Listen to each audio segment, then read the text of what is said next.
Olá pessoal, aqui é o professor Lucas Machado do IFCE Campus Tianguá.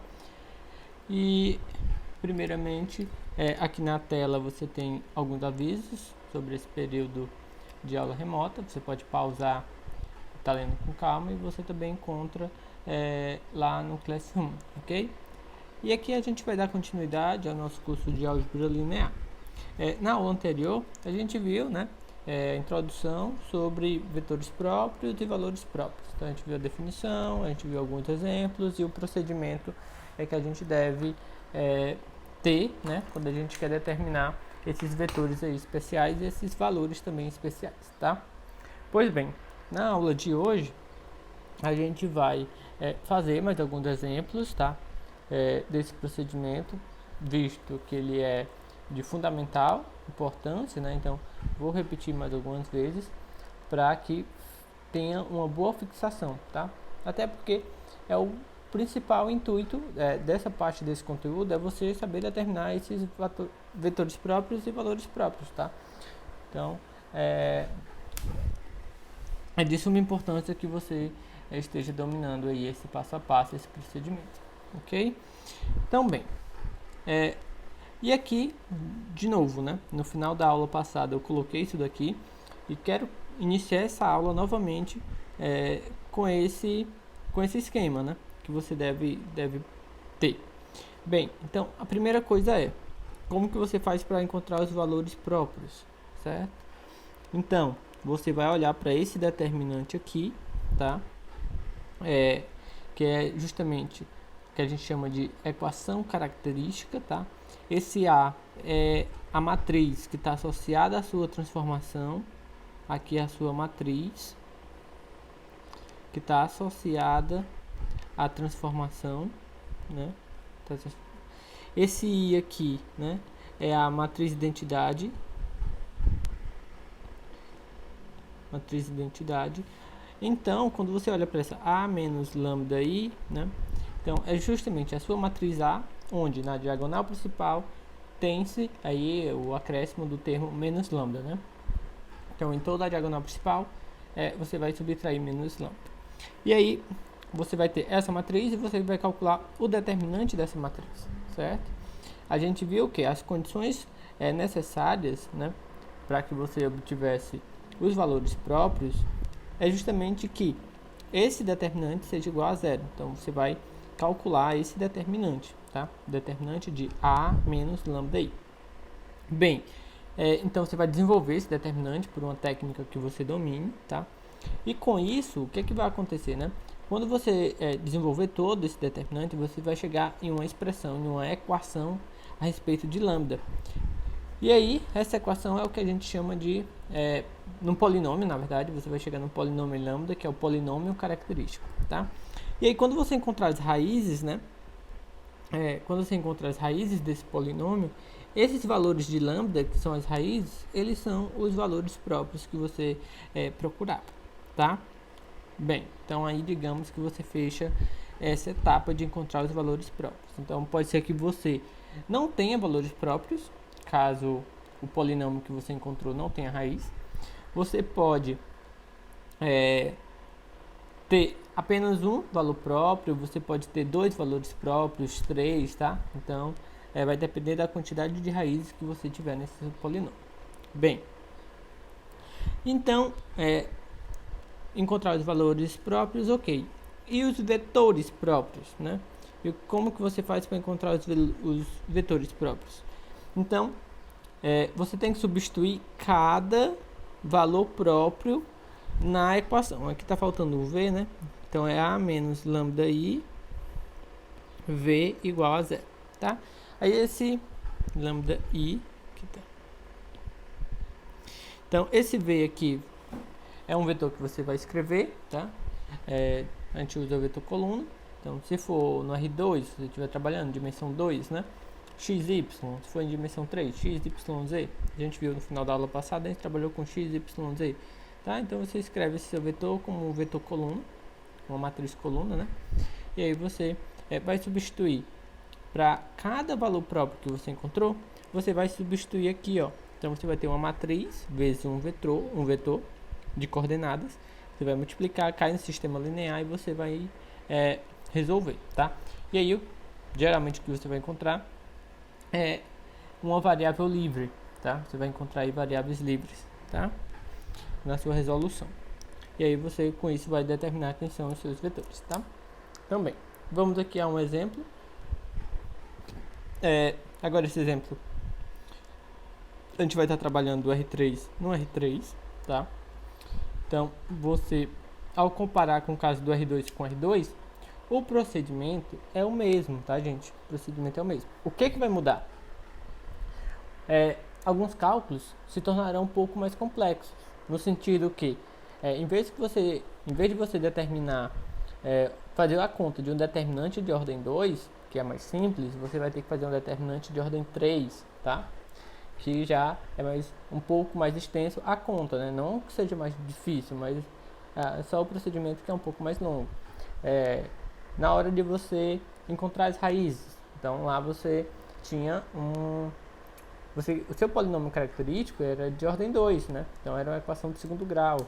Aqui vai ser algo de ordem 3 já. Então você já não tem nenhuma regra que lhe dê nenhuma fórmula que lhe dê as raízes, né? Você tem que utilizar aí de algum artifício. Na hora de multiplicar matrizes, né? Em vez de multiplicar a matriz de ordem 2, você vai ter que multiplicar aqui de ordem 3. Então esses são os pontos que podem estar dificultando. O procedimento é o mesmo, mas só as contas que serão um pouco mais longas, tá? Também. Então aqui a gente vai estar considerando esse operador aqui, certo? Esse operador linear. E aí a primeira coisa, você vai estar trabalhando com a matriz canônica, certo? Então você está interessado em descobrir quem é a matriz canônica. A gente já viu isso durante o curso. Então uma forma bem simples, né, e direta de você encontrar é você olhar para os coeficientes, tá? Então primeiro, olha para os coeficientes do x. Então você tem 1, menos 1 e 1. E aqui está na coluna, tá? Aqui você tem menos 1, 5 e menos 1. Então, ó, menos 1, 5 e menos 1. Ok? E aqui você tem, ó, 1, né? Aqui menos 1 e 3. E aqui está 1, menos 1 e 3. Então, primeira coluna, coeficiente de x. Segunda, coeficiente de y. Terceira, coeficiente de z. Tá? Então aqui é só para você determinar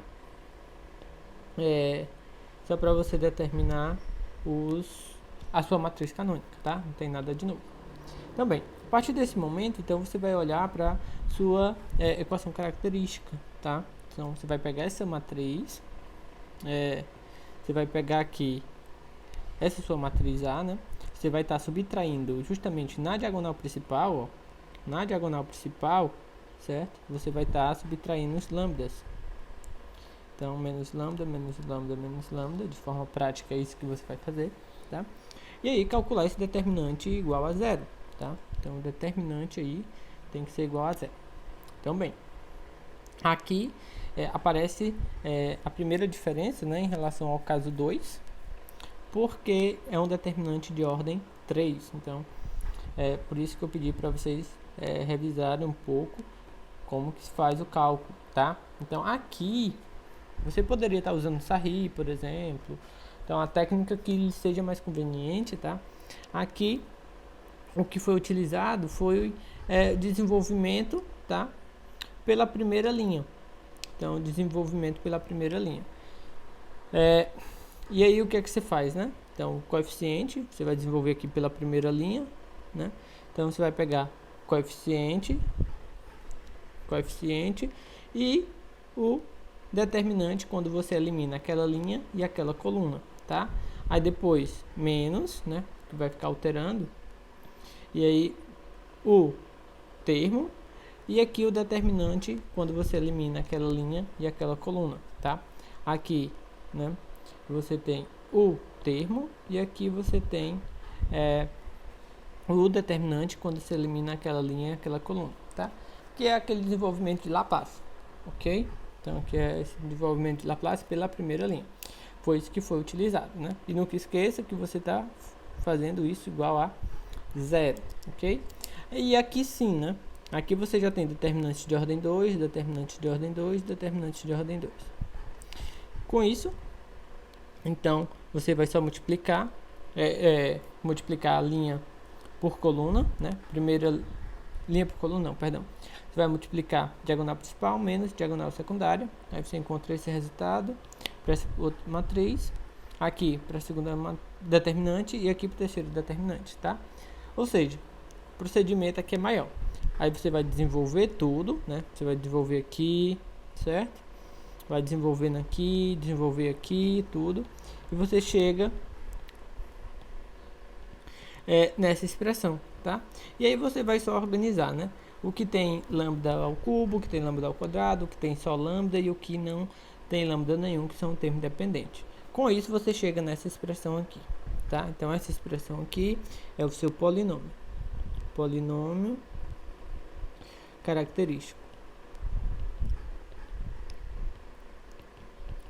Então observe, o passo, né, que tem aí entre você sair da sua equação característica e chegar no seu polinômio característica é simplesmente a conta calcular um determinante, tá? E aí, esse procedimento você faz da forma que você achar mais confortável. Usa Sarri, usa Laplace, tá? Você pode tentar simplificar aí alguma linha, alguma coluna somando linhas, somando colunas, não sei. A forma que você achar mais conveniente e mais confortável, tá?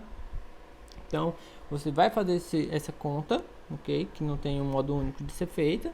Você vai escolher o modo que você quer fazer. E aí você vai chegar no seu polinômio característico, ok? Então, tá aqui seu polinômio. Ou então é esse, né?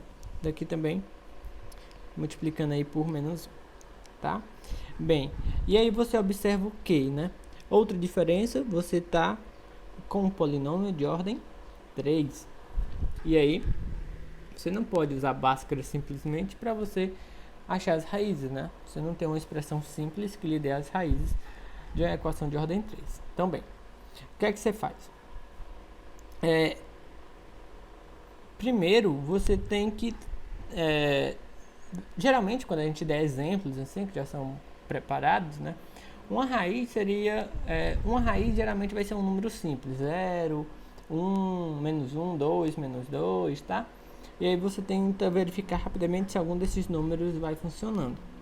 E aí, para agilizar esse chute inicial, digamos assim, é você olhar como esse coeficiente aqui é 1, né? O coeficiente do termo líder é 1. Você testa os divisores do seu termo independente, tá? Então, como é 36, você olha os divisores.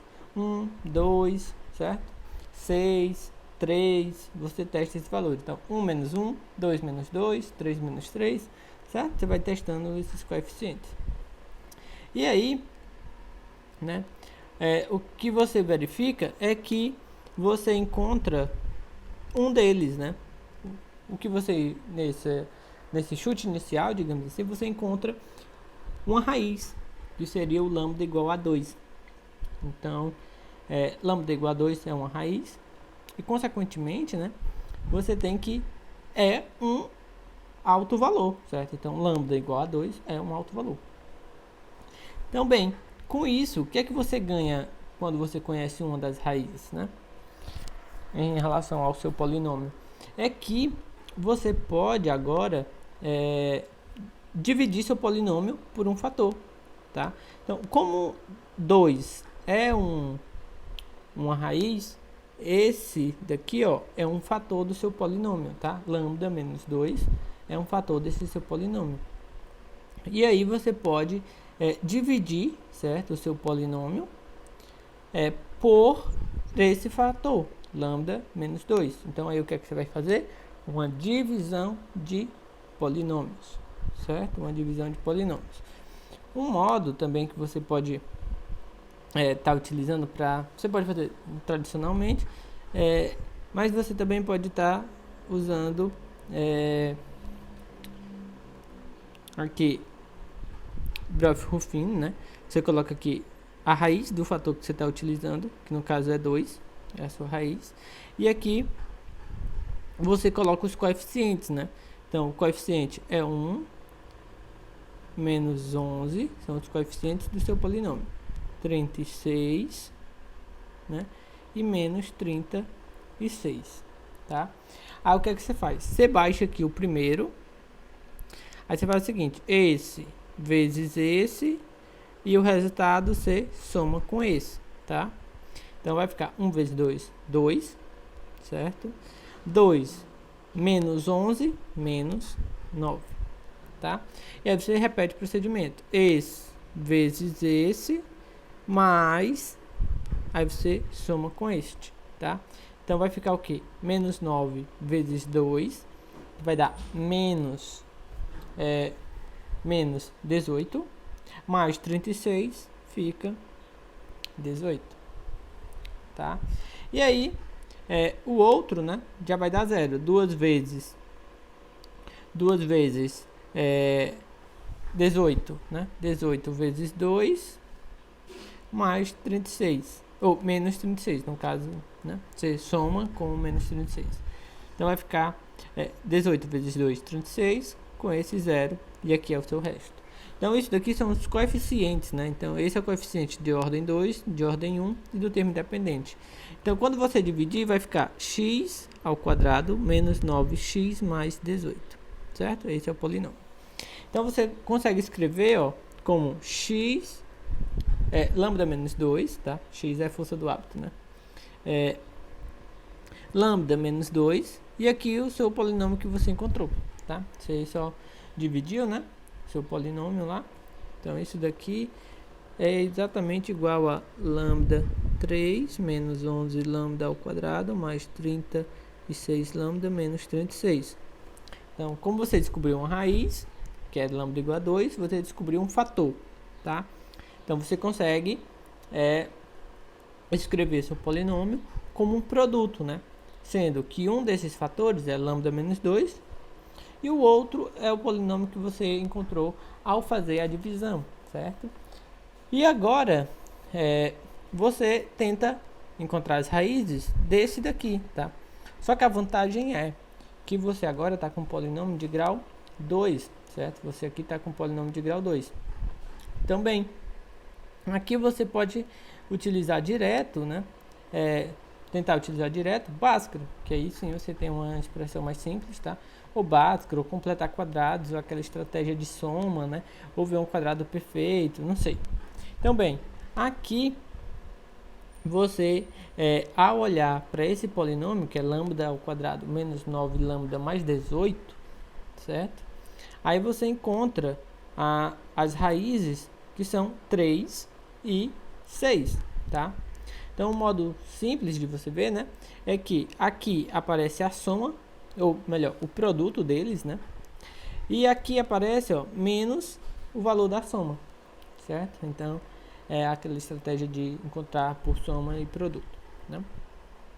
Então, bem, então, com isto, você tem agora lambda igual a 2, lambda, aí você chama aqui, né, lambda 1, que foi o primeiro, igual a 2, o lambda 2 igual a 3 e o lambda 3 igual a 6, certo? E aí você encontra que esse seu polinômio, né, tem 3 raízes distintas, no caso, né, lambda igual a 1, lambda 1 igual a 2, lambda 2 igual a 3, lambda 3 igual a 6. Bem, então esses são os seus valores próprios, tá? São os valores próprios do seu operador T. Então, você achou os valores próprios. E aqui, a pergunta agora é: quem são os valores próprios? Ou os vetores próprios, tá? É o que a gente vai ver agora. Como que a gente determina, né? A gente já sabe qual é o procedimento, a gente vai só fazer. Bem, e aqui eu queria chamar a atenção de novo, né? Aqui foi um pouco mais complicado você achar os valores próprios, justamente porque você chegou no polinômio de grau 3, tá? E aí, aqui você pode precisar de alguns artifícios a mais para você encontrar essas raízes, tá? Mas aí a sugestão é essa. Quando for de grau 3, né, você tenta ali achar meio que no chute, por valores simples, olhando os divisores do termo dependente, das raízes, né? E a partir daí, quando você achar uma raiz, você divide pelo fator dessa raiz, né? no caso lambda menos a raiz. Você faz uma divisão de polinômios e aí você recai num de grau 2. E aí você pode usar Bhaskara, tá? Que é eficiente, ok? Bem, então com isso você encontra os vetores próprios, certo? Vamos adiante. O que é que a gente vai fazer agora? Substituir lá naquela sua equação, né? Qual é a sua equação que você tem? A expressão A menos lambda I V igual a zero. Você vai substituir nessa expressão aqui, primeiro o lambda 1 e encontra um vetor V1, tá? Depois você vai lá e faz lambda 2 e encontra os vetores V2. Depois lambda 3 e encontra os vetores V3, tá? Também. Aí você, como eu falei, né? Você vai olhar para essa expressão. Aqui, como você está trabalhando no R3, o seu V, você pega como essa matriz coluna aqui, em X, Y, Z, são 3 coordenadas, tá? E aí você olha, de novo, né? Aqui você tem sua expressão, A menos lambda I, ok? Aqui é o V, e aqui é o zero. Você está só reescrevendo essa expressão aqui, certo? Então, pronto. Aí você observa, né? Como sempre, só o menos lambda aqui na diagonal, tá? É isso que aparece aí, sempre, tá aparecendo. Pois bem, e aí você vai fazer, né? Primeiro com o lambda 1, depois com o lambda 2, depois com o lambda 3, certo? Então, vamos aqui, ó. Primeiro com o lambda 2. Então, você vem aqui, né?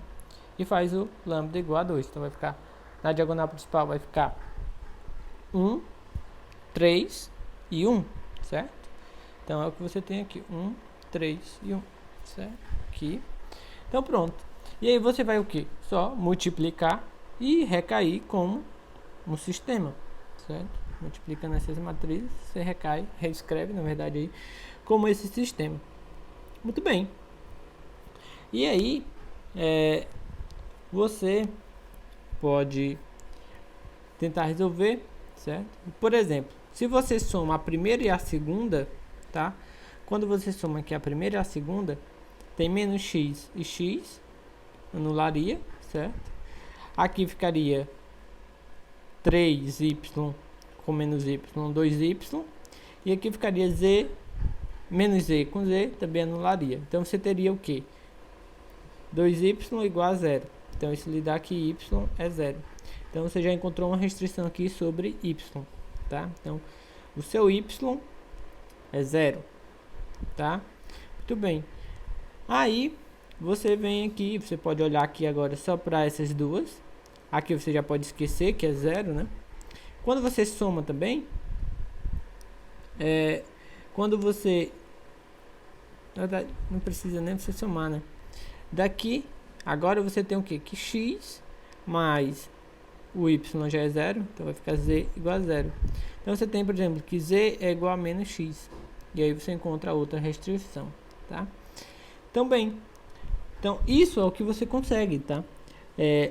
O y vai ser zero e o z dependendo de x. E o x, obviamente, depende de x, ou seja, o seu x aí é uma variável livre, tá? Sempre vai estar aparecendo essas variáveis livres, ok? Então, o vetor que você procurava, que era o vetor V1, a priori era o vetor x, y, z, certo? Só que o x, ok, o y você achou que é zero e o z você achou que ele é menos x. Então, se você bota aqui o x ainda em evidência, né, ficaria 1, 0 e menos 1. Isso para todo x diferente de zero, porque senão esse vetor V1 seria igual a zero, tá? Se você escolhe um representante, você pode estar trabalhando apenas com o vetor 1, 0, menos 1, né? Que é quando você faz ali o x igual a 1, certo? Mas você poderia estar pegando qualquer valor para x aí, desde que seja diferente de zero, tá? Então, um vetor próprio, associado ao lambda 2, é o vetor 1, 0, menos 1, tá? Ok? Mas a família completa é essa daqui, para qualquer valor de x diferente de zero. E aí você vai repetir esse mesmo procedimento agora para o lambda 2 e para o lambda 3. Ok? Então aqui o lambda 2 é 3, né? A gente encontrou lá. Ok? E aí você vai olhar aqui a expressão que vai ficando na diagonal principal, tá? E aí com isso você vai multiplicar e reescreve aqui como esse sistema, ok? Bem, daqui você já tem o que? Que y é igual, né, a x, certo? Você já tem isso. Por exemplo, aqui, né, você já tem que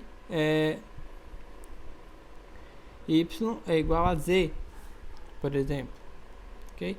Você tem restrições diferentes aí, né? Diferente a priori, mas isso também lhe diz que z é igual a x, ok? E aí você tem que verificar a terceira, né? Porque você está usando a primeira e utilizando também a segunda, certo? Aqui, ó, eu vou fazer de um modo diferente. Sempre a gente está deixando o x em evidência, tá? Mas eu vou deixar aqui o y. Aqui, daqui você tira que o z é igual a y, certo? Daqui você tira que o x é igual ao y, ok? Então você usou a primeira, usou a segunda, ou a primeira e a terceira e encontrou essas restrições. A terceira você tem que verificar, né? Se o z for y e o x também for y, a segunda é verdadeira, né? O que você teria? Porque como é um sistema, tem que verificar as três condições, né? Então ficaria menos y mais 2y menos, no lugar do z é y, ok? Ok. Então, tomando x dessa forma e x dessa forma e z dessa forma, também satisfaz a segunda. Então é isso que você tem como solução do seu sistema. E y aí é uma variável livre. Então você tem que z é igual a y, certo? E que x é igual a y. Então não importa qual a variável que você vai deixar como variável livre, tá? Então ó, o seu v2 a priori era x, y, z. Quais foram as restrições? X é y, tá? O y é y e o z você achou também que é y. Quando você bota y em evidência, é 1, 1 e 1, tá? E isso para todo y diferente de 0, ok? Então, se você vai escolher um representante, o mais simples é pegar y igual a 1, você teria 1, 1 e 1, tá? Então, não importa, tá? Não importa qual a letra, né? Se é x, y, z, ou seja, qual é a variável que você vai deixar livre. Que é uma variável parâmetro, você pode até chamar de t, se você quiser, ok? Aparentemente pode ser que a resposta fique diferente, mas não fica, né? Nesse caso ainda ficou igualzinho. É só 1, 1 e 1, tá?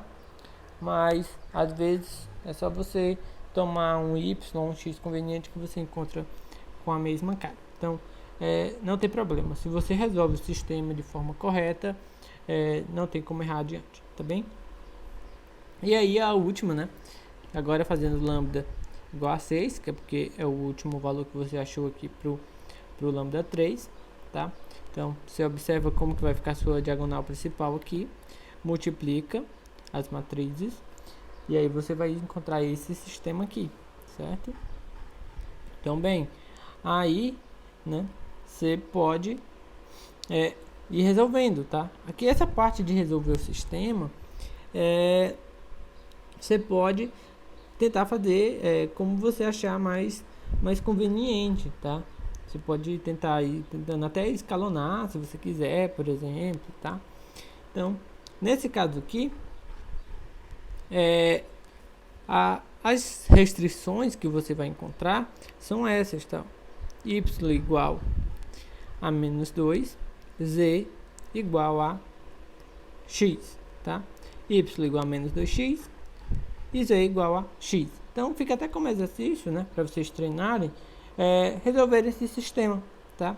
Resolve esse sistema aqui e tentar encontrar essas restrições, ok? Então você pode, por exemplo, só uma sugestão, né? Quando você soma aqui, ó, a terceira linha, né? Você acrescenta a segunda, você já elimina esse termo, tá? Você já pode tentar, tipo, escalonar, tá? E assim por diante, ok? Bem, e aí você vai acabar encontrando essas restrições. Então, com isso, o seu vetor V3, né, que seria x, y e z, você tem agora x, o y é menos 2x e o z é x. Então, x em evidência ficaria 1, menos 2 e 1 para x diferente de zero. Um representante, tá? Agora eu vou, por exemplo, se eu pegasse um representante mais simples, 1, menos 2 e 1. Outro representante também, se eu fizesse x igual a 2, seria 2 menos 4 e 2, tá? Então, todos são vetores próprios, mas sempre um é múltiplo do outro, tá? Então, bem, esse aqui é o procedimento. Esse exemplo é um pouco mais extenso, né? Porque você está com o operador do R3 no R3. Então, o determinante fica maior. Contra as raízes é mais complexo, tá? É um pouquinho mais demorado o procedimento.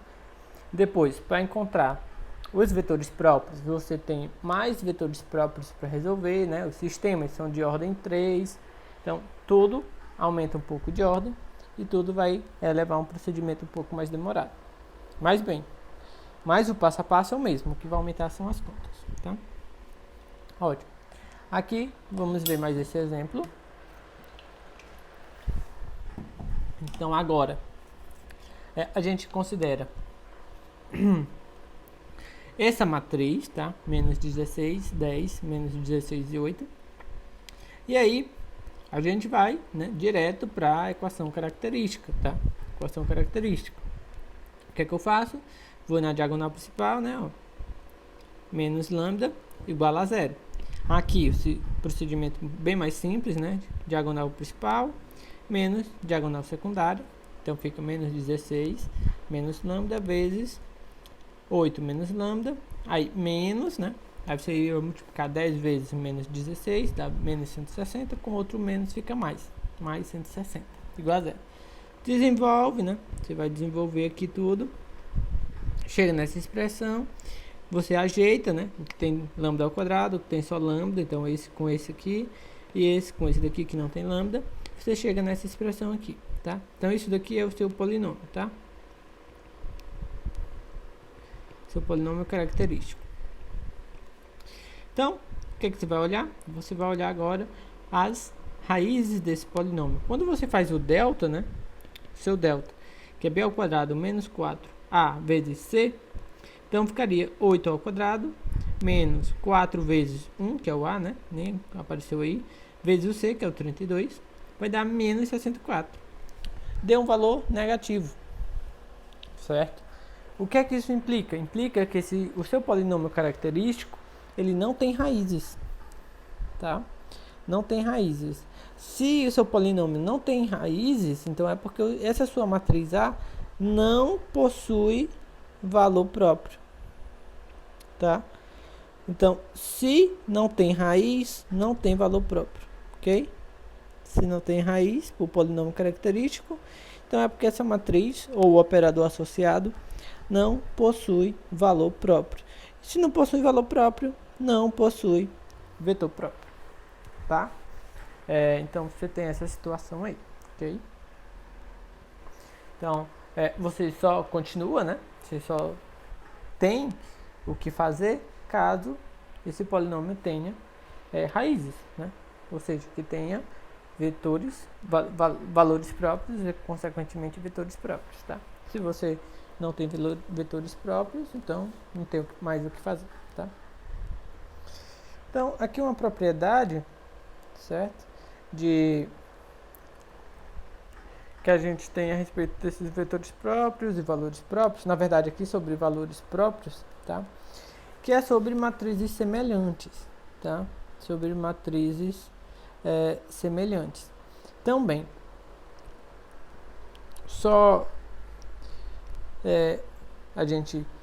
o que são matrizes semelhantes, tá? Duas matrizes, elas são semelhantes quando, então, digamos que eu tenho aqui uma matriz X, certo? E eu tenho uma matriz Y, ok? E aí, elas são semelhantes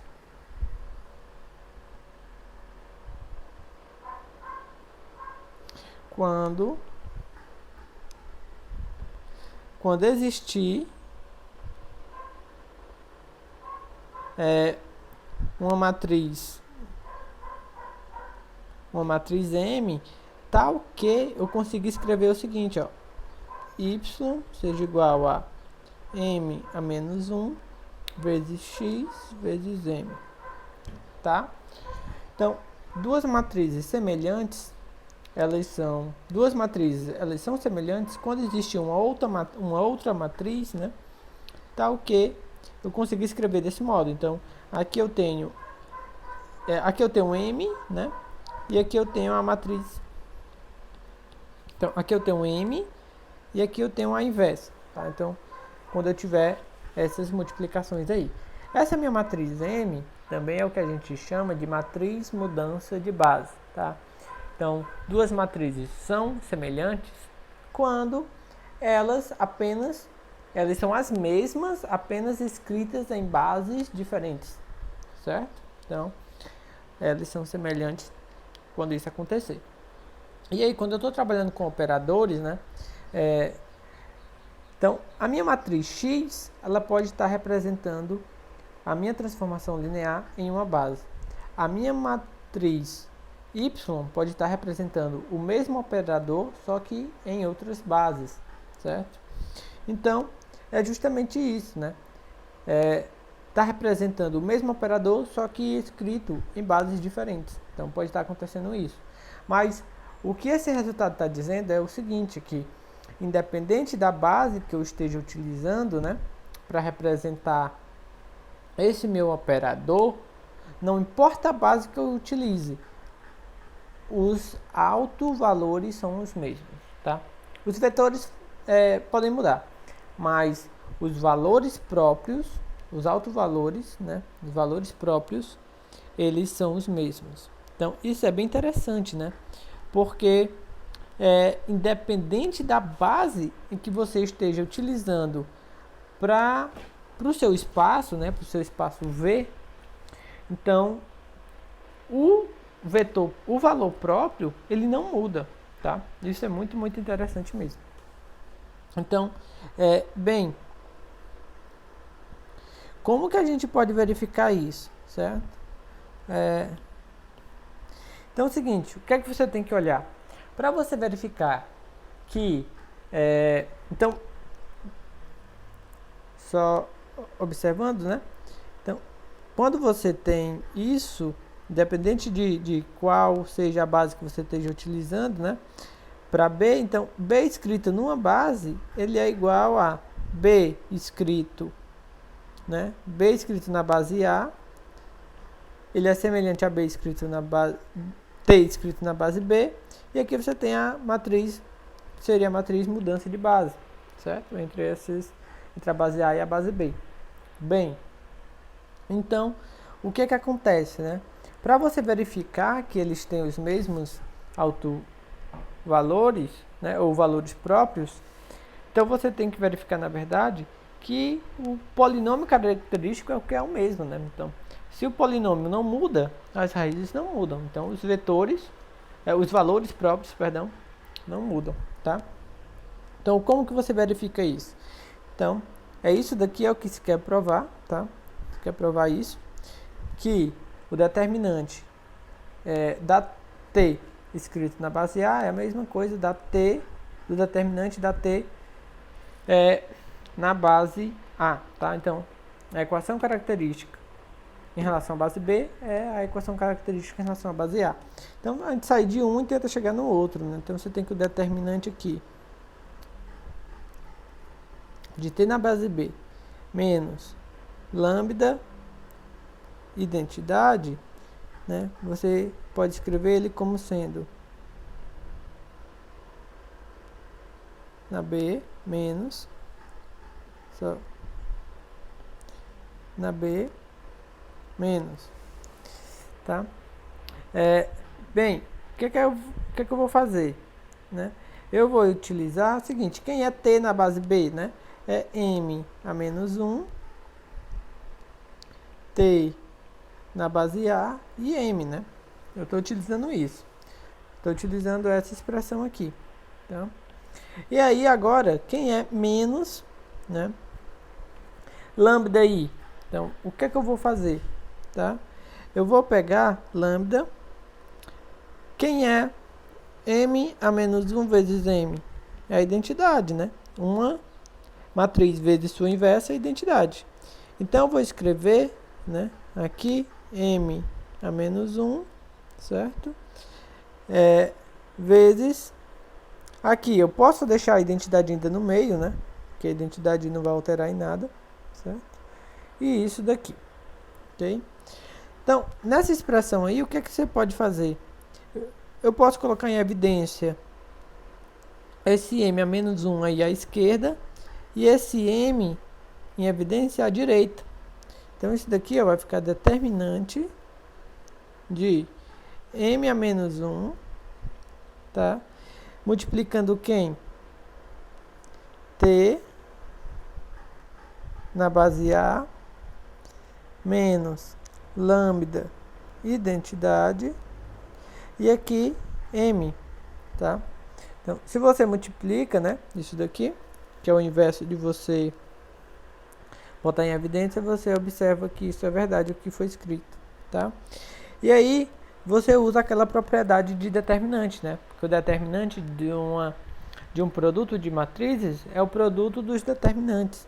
Então, isso daqui ó, é o determinante de a menos 1 vezes o determinante de t na base A menos lambda i vezes o determinante de m. Só que o determinante de m a menos 1, né, ele é igual a 1 sobre o determinante de A. Ou seja, esse você pode cancelar com esse, né? Ok? Então, no resultado final, você tem que isso vai ser o determinante de t na base A menos lambda i, certo? Que é o que você tinha aqui. Então, com isso, você mostra que a equação característica não muda. Então, consequentemente, o polinômio característico não muda. Se o polinômio característico não muda, as raízes não mudam. Então, matriz semelhante tem os mesmos valores próprios. E outro modo de você verificar é que, independente da base que você esteja utilizando para o seu espaço vetorial V, né, isso não vai alterar os seus valores próprios. Tá? Os vetores próprios, sim, podem alterar, mas os valores próprios não se alteram quando você alterar a base que você está trabalhando. Tá? Então, a gente diz que eles são invariantes à base, certo? Bem, e aqui a gente tem um exemplo, né, um exemplo bem interessante, que é o seguinte, dados, aqui não foi dado, você tem aqui uma transformação linear do R2 no R2, e ela não deu a lei de formação, tá? Só disse quem eram os valores próprios e os vetores próprios, e a partir daí determine essa transformação linear, tá? Então, é engraçado que você pode estar você tem um problema e você quer uma transformação linear que ela preserve, né, a direção de alguns vetores, né? Então, você está do R2 para R2 e aí você quer que essa transformação linear preserve duas direções específicas. Então, quando você diz isso, você consegue determinar quem é a sua transformação linear, tá? Então, aqui como é que a gente faz, certo? Aqui o lambda 1 está associado ao V1 e o lambda 2 está associado ao V2, certo? Então, com isso, né, o que é que a gente tem? A gente tem que o T de V1 é igual a lambda 1 V1. Isso é a definição de valor próprio e vetor próprio, ok? Ou seja, o que é que isso está te dizendo? Que o T de 1 menos 1 é igual a 2 vezes, né, 1 menos 1, ou seja, é 2 menos 2. Então, você sabe quem é o T de 1 menos 1. E por outro lado, o t de V2, por ele ser vetor próprio associado ao valor próprio λ2, né? Então isso daqui é t de V2 é λ2 V2. Então é menos 1, 0. Isso daqui vai ser igual a menos 3, menos 1, 0. Ou seja, isso daqui vai ser 3 e 0, tá? Então observe. A partir desse momento, o que é que você tem? Você não conhece a sua transformação linear ainda, mas você conhece os seus valores sobre dois vetores, tá? Então, eu sei o valor dessa transformação t sobre o vetor 1 menos 1 e sobre o vetor menos 1 e 0, tá? O que é que a gente faz então? Aqui a gente já fez, quando a gente estava estudando transformação linear, alguns exemplos parecidos, né? Então o que é que eu tenho que fazer? Eu tenho que escrever x e y como combinação linear dos vetores que eu conheço, né? Sobre o qual eu conheço a minha transformação. Então eu vou escrever isso aqui como sendo um A, né? 1 menos 1 mais B, certo? Aí depois que eu conhecer quem é A e B, eu aplico o T, né? Então, bem, a priori o que é que eu tenho, né? Aqui vai ficar A menos A, aqui vai ficar menos B e 0. Então, aqui vai ficar A menos B e menos A. Então, esse daqui tem que ser igual a esse, primeira coordenada igual a primeira coordenada, então A menos B é igual a x, e aqui segunda coordenada menos A igual a segunda coordenada, que é y. Então, aqui, né, A e B, você vai encontrar a resposta dependendo de x e y mesmo, tá? Então, y é igual a menos A, né? E aqui, perdão, A é igual a menos y, né? Você quer encontrar A e B. E aqui, o seu B, né? B, ele vai ser igual a A menos x, certo? Então, o seu B vai ser igual a A menos x. Só que agora o A você já sabe quem é, né? É menos y menos x. Então, B é igual a menos y menos x.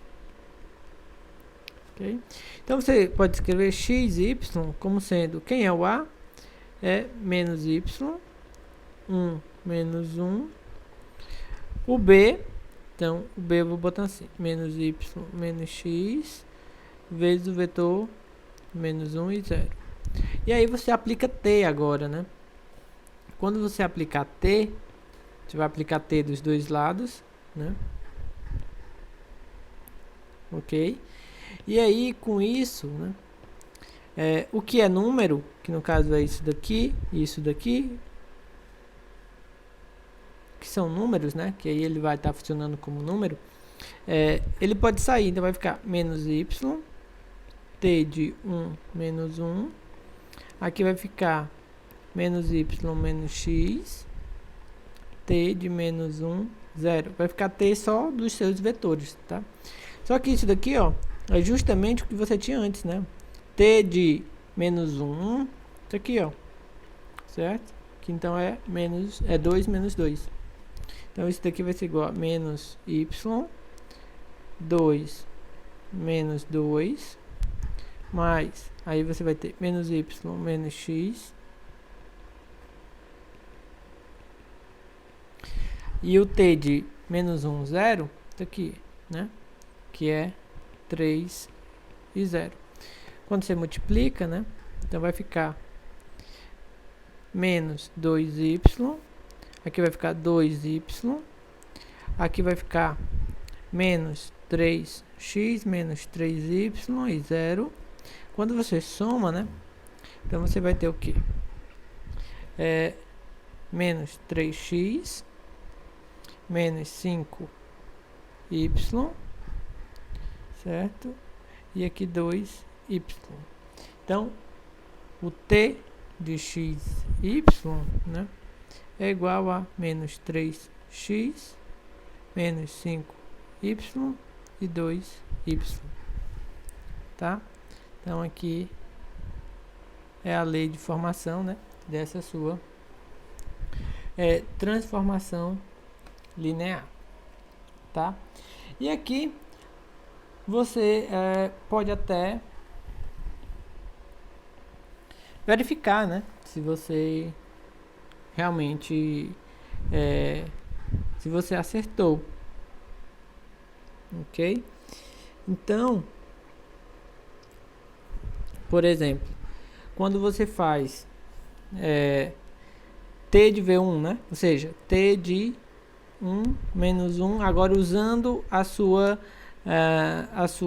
expressão para t, né? Então vai ficar menos 3 vezes 1, menos 5 vezes menos 1, né?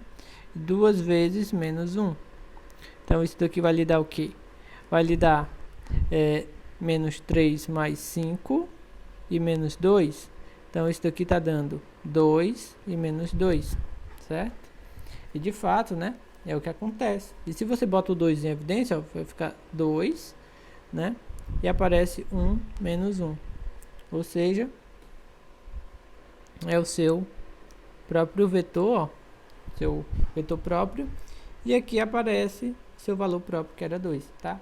Então a resposta vai só até esse ponto aqui, mas daí você pode verificar. E da mesma forma, você pode verificar, né? Tipo, tirar uma prova com o V2 também, né? Deixa eu ver se a gente faz aqui nesse cantinho, ó. O t de menos 1 e 0, usando a sua definição ali, né? Vai ficar menos 3 vezes menos 1, que vai dar 3. E o que é y é tudo 0, então vai dar 0 e 0. Se você bota o menos 3 em evidência, né? Vai ficar menos 1 e 0. Então aqui, ó, você tem o seu vetor, que é menos 1 e 0. E aqui seu valor próprio, tá? Então esse também é interessante, né? Usa o fato de ter vetor próprio e valor próprio. Se determina a sua aplicação sobre esses vetores próprios. E aí você usa um procedimento parecido, né? Argumentos parecidos com o que a gente já tinha visto antes, para determinar a expressão para qualquer vetor x e y, certo? Também, se você agora, nesse exemplo anterior, né, você tinha dois vetores próprios.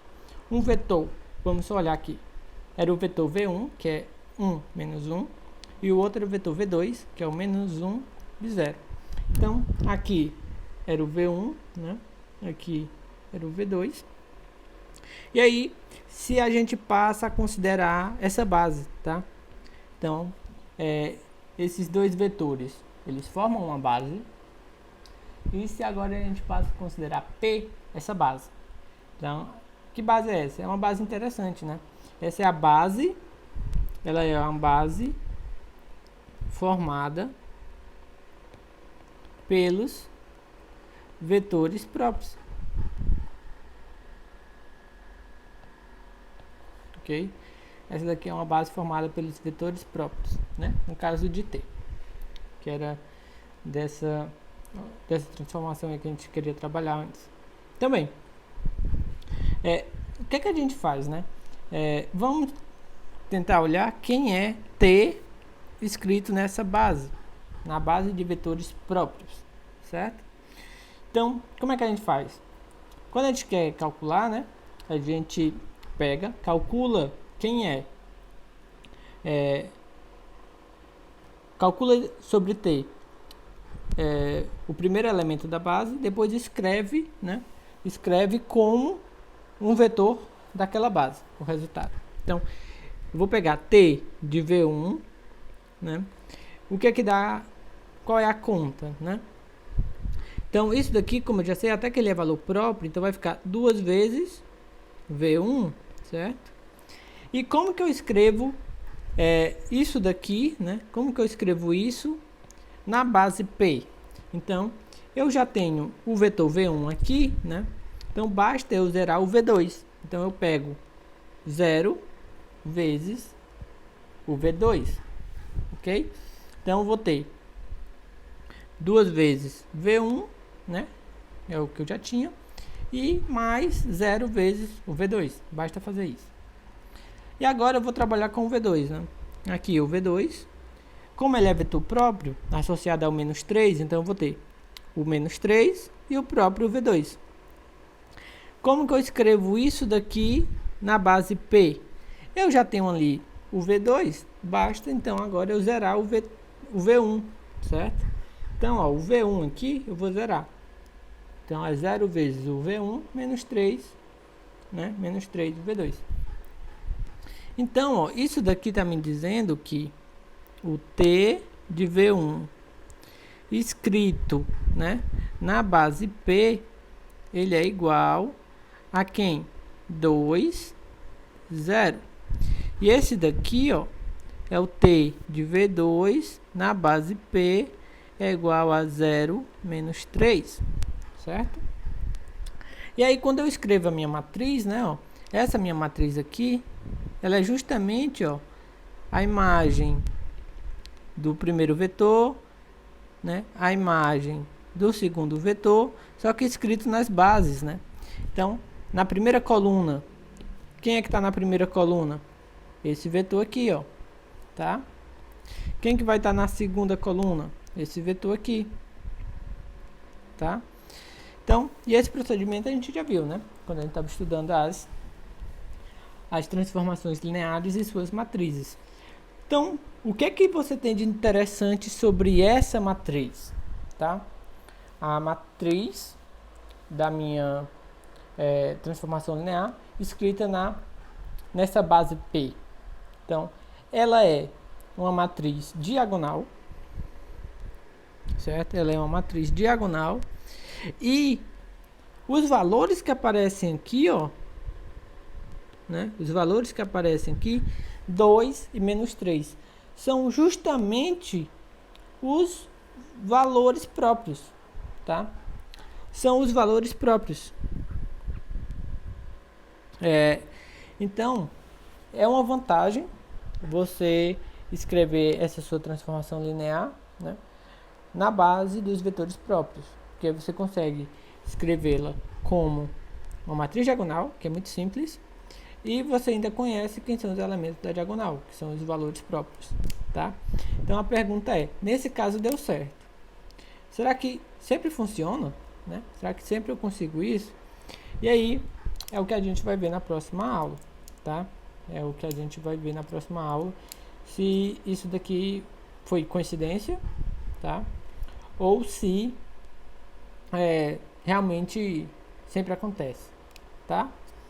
Então, já um spoiler aí da nossa próxima aula. Então, obrigado pela atenção até aqui e até mais.